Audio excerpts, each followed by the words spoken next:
Good win, guys. You know, for the most part, played well. I was really proud of everybody. Loved the stat of 29 assists on 38 made field goals. Let me just say this from LeMoyne-Owen. Will Anderson's just a dear friend, and though they play hard, they play very, very hard. They get after you. So, you know, they obviously Coach Johnson there. I was talking to him before the game. An honor to be able to be in the same building as a guy that's won 800, 900 wins. But anyway, for us, 29 assists on, like I said, 38 made field goals, which was really good. I thought everyone came in and contributed. I thought everyone had good stat lines. Guys even came off the bench, played well. So we'll take it. We got to obviously get back to conference play next Thursday versus Houston, a very, very good Houston team, and Coach James Dickey, who's one of the best in the business, coaching and as a human being, and they got a very, very good team with a lot of players and talent. So we'll have to get back to that and hopefully get off this losing streak of home conference losses. We got to get that off. But we're sitting here 10-2 in non-conference play. We still got one more conference game. We're 3-2 in conference play. A lot of basketball left. 14 games remaining, and as I keep reminding our guys, we can't take a possession for granted. Everything's about energy. It's all about energy. If we've got the right energy, we've got a chance to be a dangerous team. Josh, besides the obvious winning the basketball game, what were your goals going in this particular game? Well, I wanted us to really continue to make sure that we shared the basketball. That was very important because I know based on the score and this and that, we could have easily played selfish. But you know, one of our staples has been high assist on made field goals. The other thing is I wanted to play everybody. I wanted to give a chance to get all the young guys in so we could see them because they really haven't played a lot. And I thought they gave us some good minutes. I thought Karan in the first half was pretty darn good. Did some really good things. I thought Nick for pretty much the whole game was very solid. I mean, 18 and 5, but he made his free throws. That was a big thing. He made his free throws. So, you know, Damian came in and gave us good minutes, as did Dominic Whitson. But I was really happy with Karan and Nick King. Coach, I guess you talk about the assists, but you know the guys that were out there on the floor together haven't played that many minutes together. Correct. As in, you know, Karan and Damian and Nick. I guess how nice was that to see, given that they haven't spent much time together on the floor in games? Well, it was nice. I was glad to be able to get them that. And look, and our guys know it.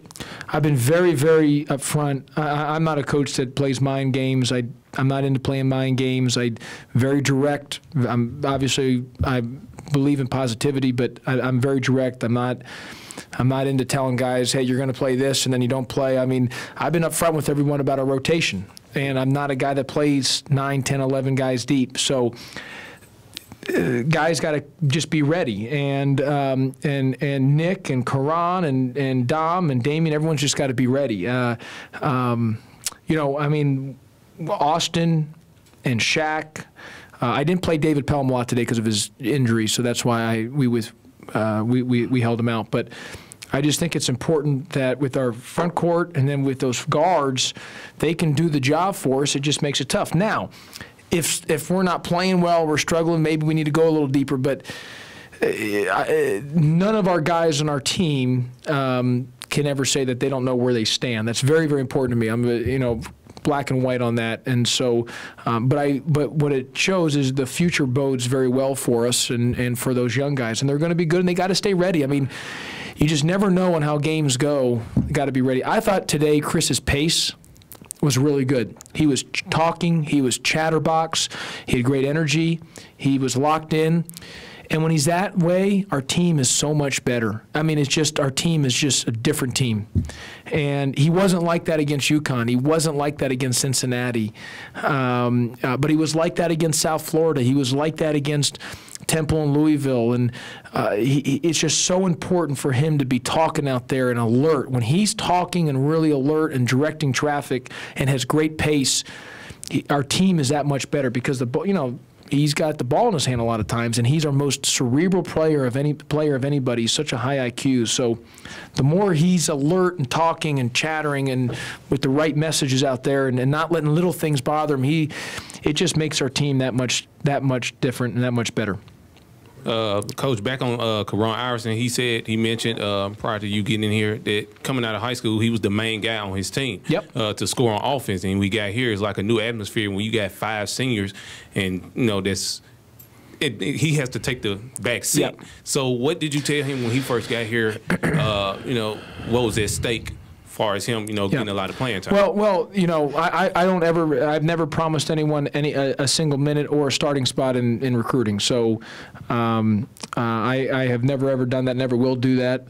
So no one's ever come in here can ever expect anything. They have to earn everything. Now, I know it's not easy. A guy like Karan and or Nick, where they were playing all the minutes in high school, the guy, and then they come here and you take a back seat, you're not playing as much, and you're not maybe in the top 7 rotation, and it's not easy. But you got to continue to see big picture. And in a program, it should be like that, where you have freshmen coming in and you got older guys, and the older guys should be better than the younger guys, and the younger guys need to continue to develop and get better. It's like Shaq. I mean, his development from last year to this year is totally different. Or it's like DJ Steffens, his development through the years, or so it just, and that's going to be the same thing with Karan and Nick and all those young guys. They're going to continue to get better, and they got to be ready for when their number's called, but they're going to be just key parts for our future of this program. And so it hasn't been easy for Karan. I mean, it's not easy. I know there's been some tough days that he's had to deal with, but this year will be the best year of his life and the most important year of his life, because it will allow him to really mature and grow, which is the important thing for him. Yeah, he's going to be really good. Yeah, that was my first time watching him. He's going to be good. I want to ask you about something. Me as a backup in college, and you were a walk-on in college. When you throw those guys out there today, and you get to see those guys that never get out there, and the crowd's going nuts, and I saw a smile on your face, kind of, what is that like? Well, I usually don't let us score the ball late, but I did that only because I wanted I thought our guys on the bench, everyone was so happy. And I just thought it was one game that I could do it because it was important. We're coming after a loss, and I wanted to make sure that we kept good team, positive energy. I believe in energy. I'm all about life is energy. So the more energy was positive, and a guy like Jake McDowell, I saw his dad high five or fist pumping on the broadcast, and I know Trey Draper's family was happy. Those guys work hard, and then they got a chance to be able to get a bucket, which is great. Josh, after the 2 home losses in conference, how difficult is it to get a team up for a game like this, given the situation? Yeah, no, it's difficult. I mean, but we had no choice. We got to. I mean, this is a non-conference game. I mean, here's the deal: the game doesn't count maybe on the RPI, but it counts on your official record. I mean, it counts on my record. It counts on our historical record with the University of Memphis men's basketball team, the 13-14 team. It counts. It will go in the record book. So we had to win the game. That's first and foremost. And right now we're 10-2 in non-conference, and we have a great opportunity in non-conference against a very good Gonzaga team, and we still got 13 conference games left. So we had to win the game because the objective now is we got to get as many wins as we can get, and we got 14 games left, and we need to get as many as we can get. You gave up 19 offensive rebounds. Too many. It seems like Jaren understands it. You're going to get it from him every game, and Shaq seems to understand it, but everybody else. Well, a couple things. We need Austin to be rebound better for us. That's a key thing. I mean, he is so skilled, Jason, at the at the post and the high post, low post. But he's got to be more productive for us on the glass. He just has to be. And he's got such great hands, and he's a good jumper. He's just got to. It's more of a mentality for him. He's just got to do it. And Jason, you know this. I mean, through my time here, I just preach and harp about guard rebounding. I just think that's so critical. It's just so important for the best teams are the best guard rebounders, and we need Joe to rebound. Now, I thought Joe, the very beginning part of the game, got a 50-50 ball. That was so critical, and that kind of set the tone of the game. But we need Joe. We need Chris. We need Michael Dixon, those guys to be defensive rebounders. That's where Nick, he gets after it, he rebounds the ball. Karan had some 5 defensive boards, but we need Joe and we need Chris to rebound like Jaron. They just need to do it that way. Michael Dixon needs to have that mentality, and we need Austin to have that mentality as well too. We've been a very good rebounding team. Last year we were a very good rebounding team. This year up until the last 3 halves, because we were up.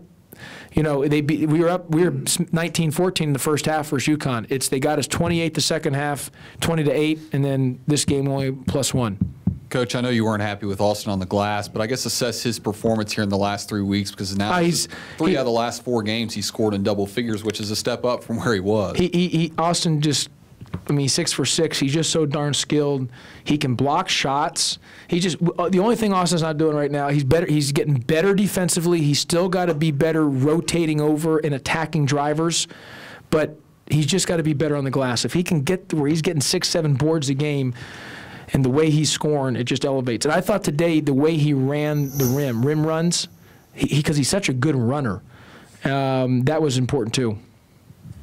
Josh, you talked about obviously getting off this losing streak at home in the conference. You have Houston coming up on Thursday. And Greg, it's the darnest thing I've ever seen. You know, I mean, it just happens. Right. I mean, I don't know what. Well, let me ask you this. These are 2 teams that you weren't used to facing. You got Houston coming in, a team that you play a lot and have played a lot in the past. Do you think it's easier to prepare for a team that you have some familiarity with? No, I mean, I just think Cincinnati, we didn't play well, and Cincinnati did. And we didn't shoot we had some opportunities and we missed shots. And then Connecticut, we didn't get stops when we needed to get stops. And when I went back on the tape, we didn't play poorly against Connecticut. We did not. I watched the tape. I mean, it was a high-level game. Connecticut made some big plays, and what happened was guys who had not made plays for them made plays for them. Take out Napier, because Napier, we did for the most part did a good job on Napier. Daniels had a career night. Omar Calhoun had a total of like 7 points in the last 8 games, and they had 7 against us. The kid from GW is 5 for 5. I mean, David Pelham, he was his teammate, said he's never played like that at GW, and then all of a sudden so there. It was just one of those things. They hit big shots, and they made some big plays, and we had some opportunities that we didn't. So Cincinnati, I did not think we played well.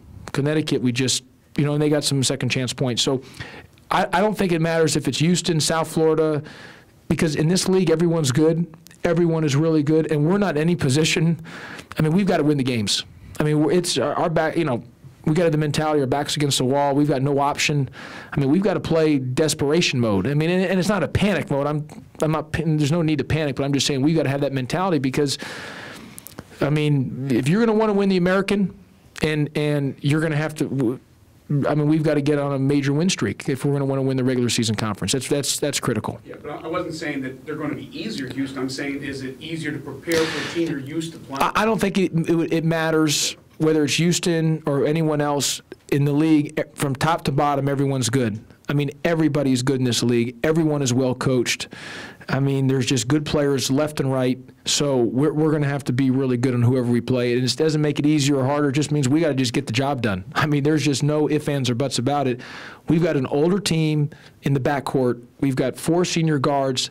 There are veteran senior guards. They've got to get the job done. They've got to get the job done. There's just, whether anyone wants to hear it or not hear it or tired of hearing it, they've got to step up and get the job done.